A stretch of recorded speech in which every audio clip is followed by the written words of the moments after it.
Assalamualaikum warahmatullahi wabarakatuh. Perkenalkan, nama saya Riza Yuda Sudaryono dengan NIM 2005525201116 dari Program Studi Akuntansi Fakultas Ekonomika dan Bisnis Universitas Teguh Semarang.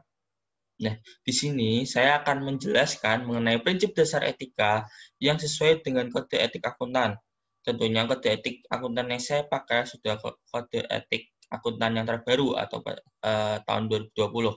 Nah, sebelum masuk ke dalam pokok materi, yaitu prinsip dasar etika, kita tentu harus mengetahui apa sih itu akuntan atau profesi akuntan, karena bahwasanya akuntan inilah yang akan melaksanakan atau mematuhi prinsip dasar etika.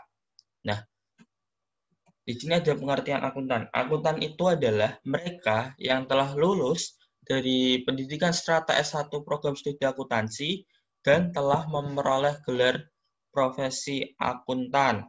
Nah, memperoleh gelar akuntan ini berasal dari pendidikan profesi akuntan yang diselenggarakan oleh beberapa perguruan tinggi yang telah mendapat izin dari Departemen Pendidikan Nasional atas rekomendasi dari Organisasi Profesi Institut Akuntan Indonesia atau yang biasa dikenal dengan sebutan IAI. Nanti pun kita akan membahas secara singkat mengenai organisasi IAI ini.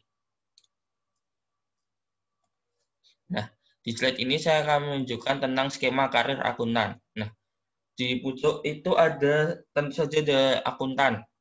Nah, akuntan ini dapat bekerja di dua sektor, yaitu sektor swasta dan sektor publik. Nah, di sektor swasta ini ada akuntan manajemen. Nah, akuntan manajemen ini seorang akuntan yang biasa bekerja pada departemen atau bagian akuntansi tentunya. Tujuan atau tugas dari akuntan manajemen ini diantaranya melakukan proses pencatatan transaksi keuangan, memelihara catatan atas semua transaksi perusahaan, dan yang terakhir membuat laporan keuangan secara periodik atau berkala. Nah, lalu selanjutnya ada auditor internal. Nah, auditor internal ini bertugas untuk berbagai jenis audit seperti audit keuangan, audit manajemen operasional, audit ketaatan, terus ada investigasi khusus dan sebagainya. Tujuannya tentu untuk menilai kewajaran dari laporan keuangan perusahaan apakah telah disusun sesuai dengan standar akuntansi yang berlaku. Lalu di sini ada akuntan publik. Nah, akuntan publik ini memiliki fungsi yaitu untuk melakukan pemeriksaan umum atas laporan keuangan perusahaan yang tadi telah dibuat oleh akuntan manajemen sebelum diterbitkan sebagai alat pertanggungjawaban manajemen kepada investor. Nah, lalu di sini pada akuntan pada sektor publik ada akuntan pemerintah. Nah, akuntan pemerintah ini adalah seorang akuntan profesional yang bekerja di instansi pemerintahan yang bertugas melaksanakan pemeriksaan atas pertanggungjawaban keuangan yang dilaporkan oleh unit organisasi pemerintah atau pertanggungjawaban keuangan yang ditunjukkan kepada pemerintah. Selanjutnya ada auditor inspektorat. Nah, auditor inspektorat ini memiliki tugas di antara lain mengembangkan tujuan dan sasaran fungsi pengawasan inspektorat, menetapkan kebijakan audit dan mengarahkan cara teknis dan administratif fungsi pengawasan inspektorat, lalu mengembangkan rencana kerja dan program audit jangka panjang dan tahunan untuk mengevaluasi pengendalian manajemen di setiap kegiatan dan program pemerintah daerah dan sebagainya. Nah, lalu ada akuntan BUMN dan BUMD. Tentu ini akuntan yang bekerja di perusahaan nasional atau bahkan perusahaan daerah. Lalu ada auditor BPKB atau Badan Pengawasan Keuangan dan Pembangunan. Nah, auditor BPKB ini dia berfungsi sebagai auditor internal atau memiliki tugas yang sama seperti auditor internal, yaitu untuk menangani berbagai macam jenis audit. Lalu ada auditor BPK atau Badan Pengawas Keuangan, berfungsi melakukan pemeriksaan umum atas laporan keuangan perusahaan. Nah, akuntan yang bekerja pada setiap satuan kerja di organisasi pemerintahan dan lembaga-lembaga negara untuk menyusun laporan keuangan unit organisasi atau lembaga negara tersebut dapat dianggap sebagai akuntan manajemen Namun yang dimaksud akuntan manajemen di sini bekerja untuk instansi pemerintah. Sebenarnya akuntan manajemen, auditor internal, dan akuntan publik pada akuntan sektor swasta ini dengan akuntan pemerintahan, akuntan BUMN atau BUMD, lalu auditor inspektorat, auditor BPKB, dan auditor BPK memiliki tugas dan fungsi yang sama, tapi yang membedakan yaitu di mana akuntan itu bekerja. Tentunya, macam-macam jenis pekerjaan akuntan tadi biasanya berada di satu wadah organisasi besar. Nah, wadah organisasi yang dimaksud yaitu ada Organisasi Institut Akuntan Indonesia, atau yang sudah saya sebut di awal tadi ada IAI. Nah, IAI sendiri didirikan pada tanggal 23 Desember tahun 1957. Nah, untuk masuk ke dalam IAI ini ada syaratnya, syarat keanggotaannya sebagai berikut. Sebagai akuntan yang telah menempuh pendidikan akuntan secara formal dan sudah mengikuti ujian sertifikasi akuntan. Lalu ada syarat yang kedua yaitu bukan akuntan. Nah, maksud bukan akuntan di sini tuh bahwasanya anggota lembaga atau perseorangan yang memenuhi persyaratan tertentu yang telah dibuat oleh IAI. Jadi meskipun dia bukan akuntan tapi telah mengikuti tes dan syarat tertentu dari IAI, dia bisa masuk ke anggotanya. Lalu kita langsung masuk ke pokok materi, yaitu 5 prinsip dasar etika. Nah, yang pertama sini ada integritas. Integritas sendiri adalah bersikap lugas dan jujur dalam semua hubungan profesional dan bisnis. Lalu yang kedua ada objektivitas. Objektivitas itu tidak mengompromikan pertimbangan profesional atau bisnis karena adanya bias, benturan kepentingan, atau pengaruh yang tidak semestinya dari pihak lain. Lalu ada kompetensi dan kehati-hatian profesional. Nah, maksudnya di sini itu menjaga kompetensi profesional serta berhati-hati dalam bekerja. Lalu di sini yang keempat ada kerahasiaan, yaitu menjaga kerahasiaan informasi yang diperoleh dari hasil hubungan profesional dan bisnis. Lalu di yang kelima ada perilaku profesional. Tentunya di sini mematuhi peraturan perundang-undangan yang telah berlaku dan menghindari perilaku apapun yang diketahui oleh anggota mungkin akan mendiskriminasikan profesi anggota. Nah, adapun untuk lima prinsip dasarnya akan saya jelaskan pada slide selanjutnya. Nah, di sini ada integritas. Anggota harus mematuhi prinsip integritas yang mensyaratkan anggota untuk bersikap lugas dan jujur dalam semua hubungan profesional dan bisnis. Integritas ini menyeratkan anggotanya untuk berterus terang dan selalu mengatakan yang sebenarnya. Anggota tidak boleh secara sengaja dikaitkan dengan laporan, komunikasi, atau informasi lain ketika anggota percaya bahwa informasi tersebut berisi kesalahan atau pernyataan yang menyesatkan secara material. Lalu yang ke B ada berisi pernyataan atau informasi yang dibuat secara tidak hati-hati.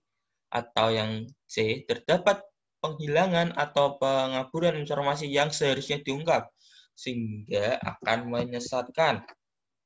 Nah, dimaksud di sini itu anggota harus menghindari ketiga poin di atas untuk menerapkan prinsip dasar etika bagian integritas.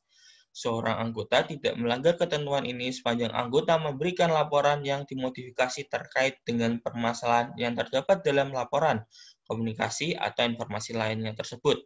Nah, ketika anggota menyadari telah dikaitkan dengan informasi yang dijelaskan pada 3 permasalahan tadi, maka anggota harus mengambil langkah-langkah untuk tidak dikaitkan dengan informasi tersebut. Nah, perlu saya tambahkan di sini bahwasanya anggota yang dimaksud di sini adalah akuntan yang telah menjadi anggota organisasi IAI. Lalu di sini ada objektivitas. Nah, anggota harus mematuhi prinsip objektivitas yang mensyaratkan anggota untuk tidak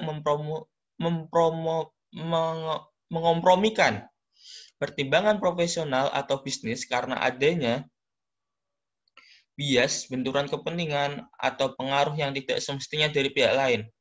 Anggota tidak boleh melakukan aktivitas profesional jika suatu keadaan atau hubungan terlalu mempengaruhi pertimbangan profesionalnya atas aktivitas tersebut.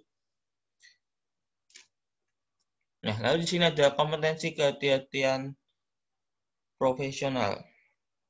Nah, dalam prinsip anggota harus patuh terhadap prinsip kompetensi dan kehati-hatian profesional yang mensyaratkan anggota untuk mencapai dan mempertahankan pengetahuan serta keahlian profesional pada level yang disyaratkan. Hal ini untuk memastikan bahwa klien atau organisasi tempatnya bekerja memperoleh jasa profesional yang berkompeten, berdasarkan standar profesional dan standar teknis terkini dan sesuai dengan perundang-undangan yang berlaku. Lalu di sini adalah bertindak sungguh-sungguh dan sesuai dengan standar profesional dan standar teknis yang berlaku. Nah, pemberian jasa kepada klien dan organisasi tempatnya bekerja dengan kompetensi profesional mensyaratkan anggota untuk menggunakan pertimbangan yang baik dalam menerapkan pengetahuan dan keahlian profesional ketika melakukan aktivitas profesional. Nah, menjaga kompetensi profesional mensyaratkan suatu kesadaran yang berkelanjutan dan pemahaman atas perkembangan teknis profesional serta bisnis yang relevan. Pengembangan profesional berkelanjutan memungkinkan anggota untuk mengembangkan dan mempertahankan kemampuan bekerja secara kompeten dalam lingkungan profesional.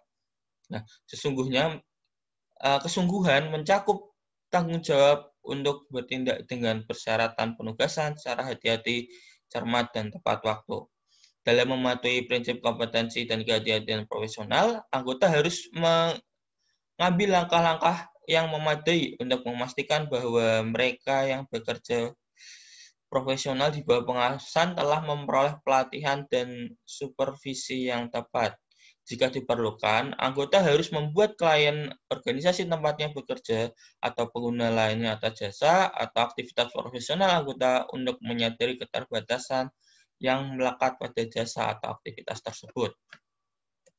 Lalu di sini yang keempat ada kerahasiaan. Nah, anggota harus mematuhi prinsip kerahasiaan yang mensyaratkan anggota untuk menjaga kerahasiaan informasi yang diperoleh sebagai hasil dari hubungan profesional dan bisnis.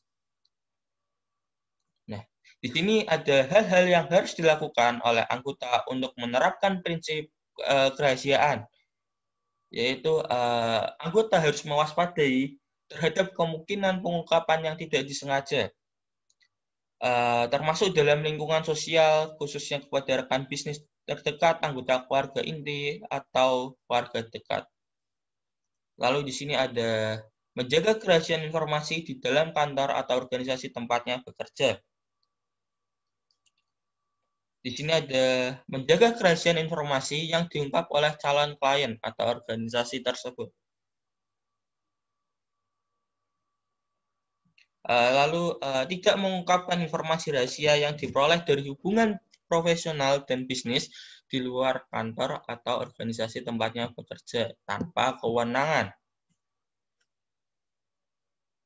Nah, kewenangan di sini maksudnya jika dia mendapat hak atau kewajiban hukum atau profesional untuk mengungkapkannya. Jadi kayak dia diberi hak untuk mengungkapkannya. Nah, itu berarti dia boleh.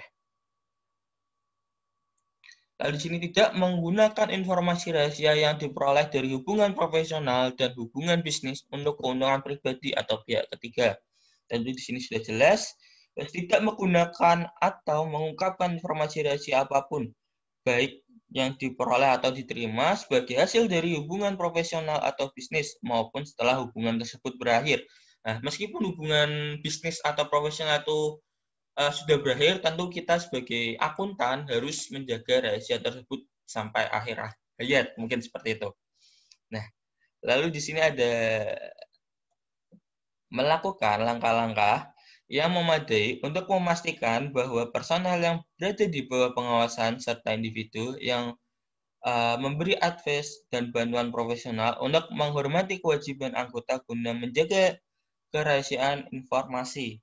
Nah, prinsip kerahasiaan merupakan bentuk perlindungan kepentingan publik karena memfasilitasi aliran informasi yang bebas dari klien atau organisasi tempatnya bekerja kepada anggota dengan pemahaman bahwa informasi tersebut tidak akan diungkapkan pada pihak ketiga. Namun demikian, berikut ini adalah keadaan ketika anggota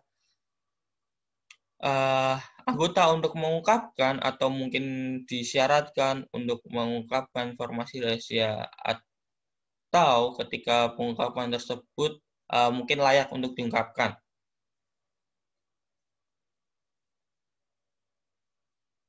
Di sini yaitu ya tadi berikut adalah keadaan ketika anggota harus mengungkapkan informasi rahasia. Yang pertama, pengungkapkan disyaratkan oleh hukum. Nah, di sini misalnya pembuatan dokumen atau ketentuan lainnya di atas bukti dalam proses hukum atau pengungkapkan kepada otoritas publik yang berwenang atas terjadinya indikasi pelanggaran hukum. Lalu di sini B ada pengungkapkan diizinkan oleh hukum dan diperkenankan oleh klien atau organisasi tempat yang bekerja. Di sini ada persetujuan dari klien dan atau organisasi tempat yang bekerja. Lalu di sini yang ada terdapat kewajiban atau hak profesional untuk mengungkapkan jika tidak dilarang oleh hukum. Nah, di sini maksudnya untuk mematuhi penelaahan mutu oleh asosiasi profesi, untuk merespon pertanyaan atau investigasi oleh asosiasi profesi atau badan regulator. Lalu yang ketiga, untuk melindungi kepentingan profesional anggota dalam proses hukum. Lalu atau yang keempat, untuk mematuhi standar profesional dan standar teknis, termasuk persyaratan etika. Nah, dalam memutuskan untuk mengungkapkan atau tidak mengungkapkan informasi rahasia, anggota mempertimbangkan keadaan yang relevan, termasuk di sini. Nah, apakah kepentingan semua pihak dirugikan, termasuk pihak ketiga yang kepentingannya terpengaruh jika klien atau organisasi tempatnya bekerja menyetujui pengungkapan informasi tersebut. Lalu,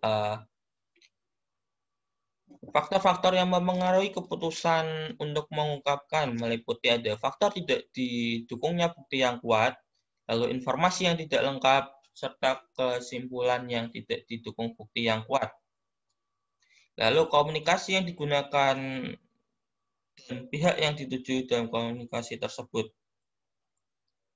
Lalu di sini, apakah pihak-pihak yang dituju dalam komunikasi tersebut merupakan penerima yang tepat? Berarti di sini faktor-faktor dalam memutuskan untuk mengungkapkan atau tidak mengungkapkan informasi rahasia. Jadi dilihat dari 4 faktor besar ini. Nah, di sini lalu ada yang kelima yang kelima itu ada perilaku profesional. Di sini anggota harus mematuhi prinsip perilaku profesional yang mensyaratkan anggota untuk mematuhi peraturan perundang-undangan yang berlaku dan menghindari perilaku apapun yang diketahui atau seharusnya diketahui yang dapat mendiskreditkan profesi. Lalu anggota tidak boleh terlibat dalam bisnis pekerjaan atau aktivitas apapun yang diketahui merusak atau mungkin merusak integritas, objektivitas, atau reputasi baik dari profesi dia. Dan hasilnya tidak sesuai dengan prinsip dasar etika. Berarti semua harus sesuai dengan prinsip dasar etika. Lalu di sini ada, ketika melakukan aktivitas pemasaran atau promosi, anggota dilarang mencemarkan nama baik profesi. Anggota harus bersikap jujur dan mengatakannya sebenarnya, serta tidak membuat pernyataan yang berlebihan mengenai jasa profesional yang dapat diberikan, kualifikasi yang dimiliki, atau pengalaman yang telah diperoleh. Berarti di sini seorang akuntan saat dia mempromosikan, dia tidak boleh berlebihan. Dia harus mengatakan apa yang sebenarnya dapat dia mampu dan dapat dia kerjakan. Lalu di sini ada B, membuat pernyataan yang merendahkan atau melakukan perbandingan yang tidak didukung bukti terhadap hasil pekerjaan pihak lain. Berarti di sini seorang akuntan tidak boleh membandingkan kerja dia dengan kerja pihak lain dengan cara menjatuhkan atau membanding-bandingkan tentunya. Nah, di sini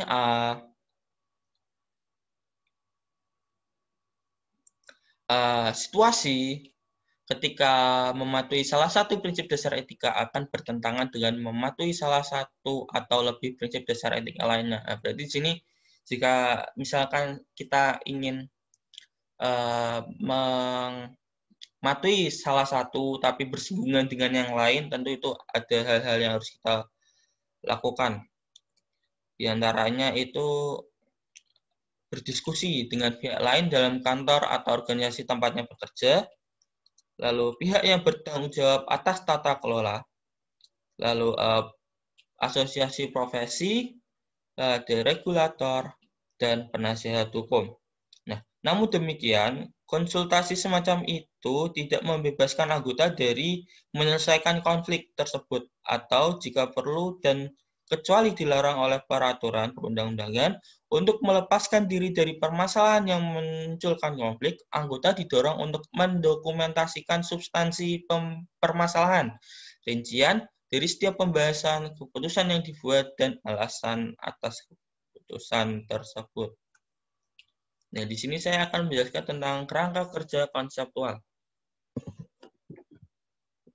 Nah, keadaan yang dihadapi oleh anggota dalam melaksanakan perannya mungkin dapat memunculkan ancaman terhadap kepatuhan pada prinsip dasar etika.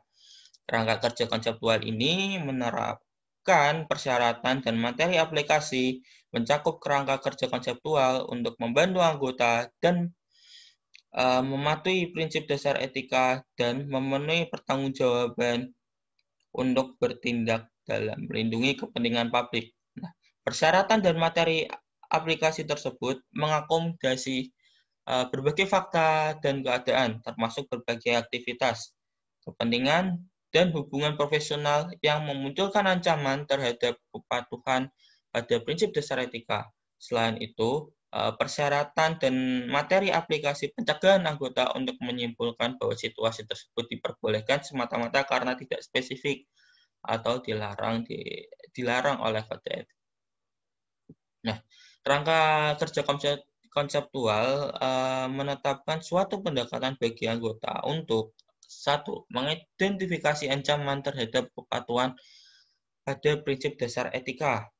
Lalu yang kedua ada mengevaluasi ancaman yang teridentifikasi, dan yang ketiga adalah mengatasi ancaman dengan menghilangkan atau menurunkannya sampai pada level yang dapat diterima. Di sini ada persyaratan dan materi aplikasi. Nah, anggota harus menerapkan kerangka kerja konseptual untuk mengidentifikasi, mengevaluasi, dan mengatasi ancaman terhadap kepatuhan dan pada prinsip etika yang ditetapkan.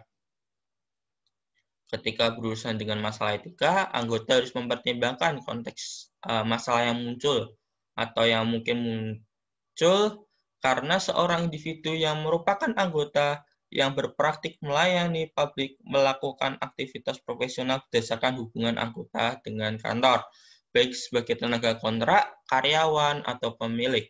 Maka individu tersebut harus mematuhi ketentuan bagian yang relevan dengan keadaan tersebut. Nah, ketika menerapkan kerangka kerja konseptual, anggota harus satu, menerapkan pertimbangan profesional. Nah, maksud di sini itu mencakup pelatihan, pengetahuan, keahlian, dan pengalaman profesional relevan yang sepadan dengan fakta dan keadaan, termasuk sifat dari ruang lingkup aktivitas profesional tertentu, dan sebagai kepentingan hubungan yang terlibat.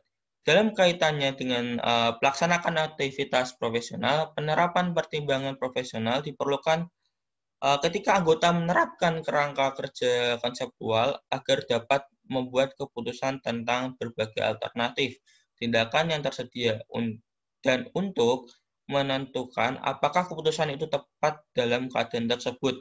Pemahaman tentang fakta dan kerangka yang diketahui merupakan suatu prasyarat untuk menerapkan kerangka kerja konseptual.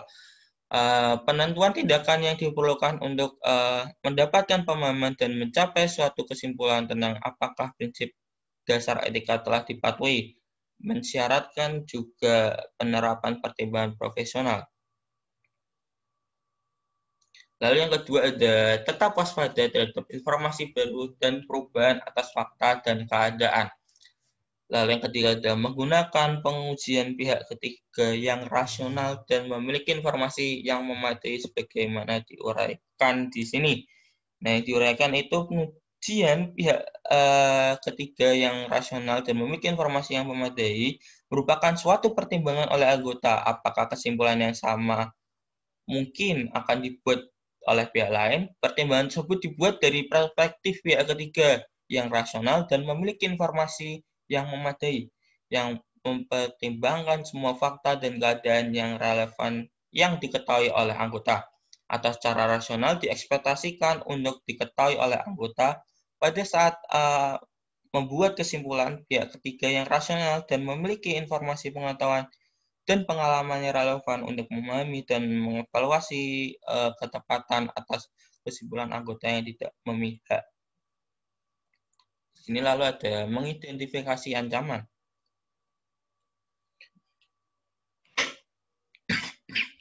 Anggota harus mengidentifikasi ancaman terhadap kepatuhan prinsip dasar etika. Pemahaman atas fakta dan keadaan termasuk setiap aktivitas profesional serta pemahaman dan hubungan yang dapat mengompromikan kepatuhan terhadap prinsip dasar etika merupakan prasyarat dalam mengidentifikasikan ancaman terhadap kepatuhan tersebut. Keberadaan kondisi, kebijakan, dan prosedur tentu akan ditetapkan oleh profesi, peraturan perundang-undangan, kantor, atau organisasi tempatnya bekerja. Dapat memperkuat anggota untuk bertindak secara etis dan membantu mengidentifikasikan ancaman terhadap kepatuhan pada prinsip dasar etika. Nah, di sini ancaman terhadap ancaman terhadap kepatuhan pada prinsip dasar etika terbagi dalam satu atau lebih dari kategori berikut. Ancaman kepentingan pribadi. Nah, di sini ancaman yang berupa kepentingan keuangan atau kepentingan yang lain yang akan memengaruhi pertimbangan atau perilaku anggota secara tidak tepat. Dan yang kedua, ancaman telaah pribadi. Di sini anggota tidak dapat secara tepat melakukan evaluasi atas pertimbangan yang telah dibuatnya atau aktivitas yang dilakukan oleh anggota atau individu dalam kantor atau organisasi tempatnya bekerja yang diandalkan oleh anggota ketika membuat suatu pertimbangan sebagai bagian pelaksanaan aktivitas yang sedang diberikan. Lalu ada ancaman advokasi atau ancaman yang terjadi ketika anggota mendukung posisi klien atau organisasi tempatnya bekerja sampai pada titik yang tidak dapat menguraikan objektivitasnya. Lalu yang keempat ada ancaman kedekatan. Nah, ancaman ini terjadi karena hubungan yang lama atau hubungan yang dekat dengan klien atau organisasi tempatnya bekerja, anggota telah bersimpati pada kepentingan klien atau organisasi tempatnya bekerja, atau telah mudah menerima hasil pekerjaan mereka. Dan yang terakhir adalah ancaman intimidasi. Nah, ancaman ini terjadi ketika anggota dihalangi untuk bertindak secara objektif karena adanya tekanan yang nyata atau yang dirasakan, termasuk upaya memengaruhi anggota untuk secara tidak semestinya suatu keadaan yang dapat memunculkan lebih dari suatu ancaman atau satu ancaman atau lebih memengaruhi kepatuhan yang lebih dari satu prinsip dasar etika. Lalu di sini ada mengevaluasi ancaman. Nah, ketika anggota mengidentifikasi ancaman terhadap kepatuhan pada prinsip dasar etika, maka anggota harus mengevaluasi apakah ancaman tersebut berada pada level yang dapat diterima. Nah, anggota mempertimbangkan faktor kuantitatif dan kualitatif yang relevan dalam mengevaluasi ancaman oleh anggota dan dampak gabungan dari beberapa ancaman jika diterapkan.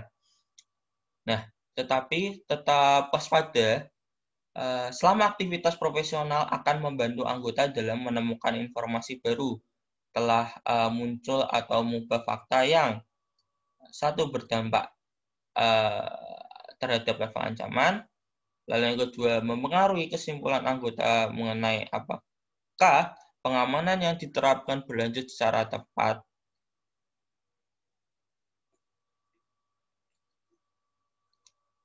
Nah, lalu selanjutnya ada mengatasi ancaman. Cara menghilangkan atau menurunkan level ancaman sampai pada level yang dapat diterima anggota harus melakukan dengan satu atau menghilangkan keadaan termasuk kepentingan atau hubungan yang memunculkan ancaman. Lalu yang kedua ada menerapkan pengamanan jika tersedia dan dapat diterapkan untuk menurunkan ancaman sampai pada level yang dapat diterima. Atau yang ketiga, menolak atau mengakhiri aktivitas profesional tertentu. Nah, di sini ada pertimbangan untuk perikatan audit, perikatan review, dan perikatan asuransi lainnya.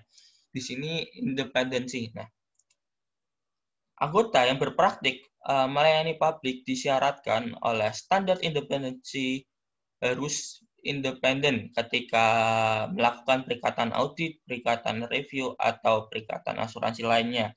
Independensi berkaitan dengan prinsip dasar, objektivitas, dan integritas. Ini terdiri atas, jadi independensi itu ada dua. Di sini yang pertama ada independensi dalam pemikiran. Nah, maksudnya yaitu sikap mental pemikiran yang memungkinkan untuk menyatakan suatu kesimpulan dengan tidak terpengaruh oleh tekanan yang dapat mengompromikan pertimbangan profesional sehingga memungkinkan individu bertindak secara integritas serta menerapkan objektivitas dalam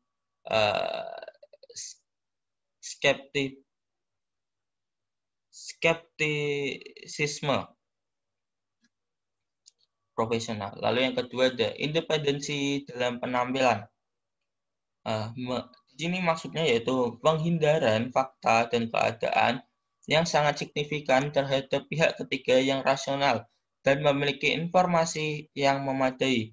Besar kemungkinan akan menyimpulkan bahwa integritas, objektivitas, atau skeptisisme profesional dari kantor atau anggota tim audit atau tim asuransi telah dikompromikan. Lalu di sini ada skeptisisme profesional. Nah, dalam audit atas laporan keuangan kepatuhan terhadap prinsip dasar etika baik secara individual dan kolektif mendukung penerapan skeptisme profesional seperti yang ditunjukkan dalam contoh berikut. Melakukan permintaan keterangan tentang informasi yang tidak konsisten dan mengumpulkan bukti audit lanjutan untuk mengatasi perhatian tentang pernyataan yang mungkin salah atau menyesatkan. Nah, di sini itu contohnya. Lalu di sini mengakui keadaan atau hubungan seperti kedekatan dengan klien yang mungkin mengompromikan pertimbangan profesional atau bisnis. Lalu di sini menerapkan pengetahuan yang relevan pada industri dan aktivitas bisnis klien tertentu untuk mengidentifikasi secara tepat risiko salah satu materi.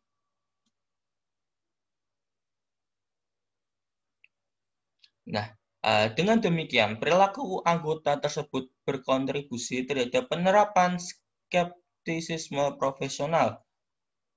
Mungkin sekian yang dapat saya jelaskan. Semoga materi yang saya jelaskan ini dapat bermanfaat bagi teman-teman dan bahkan dapat bermanfaat bagi saya.